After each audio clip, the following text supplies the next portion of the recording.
I did not kill Joffrey, but I wish that I had. Watching your vicious bastard die gave me more relief than 1,000 lying whores. I'm guilty of a far more monstrous crime. I'm guilty of being a dwarf. In that moment, I felt an overwhelming sense of despair for the first time. As a dwarf, I had always been the shame of my family, but now my father Tywin had pushed me into an even deeper abyss. After King Joffrey was poisoned and died at the wedding, my father made everyone believe I was responsible. He poisoned my son. Your king. Take him. Take him! Take him!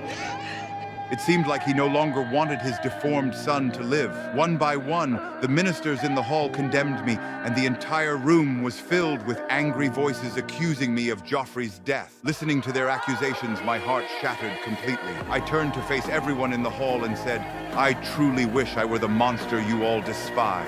If I had enough poison in my veins, I would gladly watch you all scream in agony before you die, and I would savor that sound as the most beautiful music." My words enraged the city's nobles, and they immediately demanded the guards carry out my execution. But my heart was filled with defiance because I had not killed Joffrey.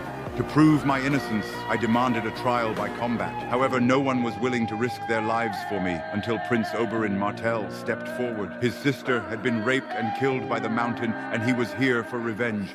The Mountain was his target. The day of the trial finally arrived, and the duel between Oberyn and the Mountain began. Oberyn's agility was unmatched, while the Mountain was huge and clumsy. Within 3 rounds, the Mountain was clearly struggling. Yet Oberyn did not land the final blow. He wanted the Mountain to confess to the murder of his sister in front of everyone. You raped her! You murdered her!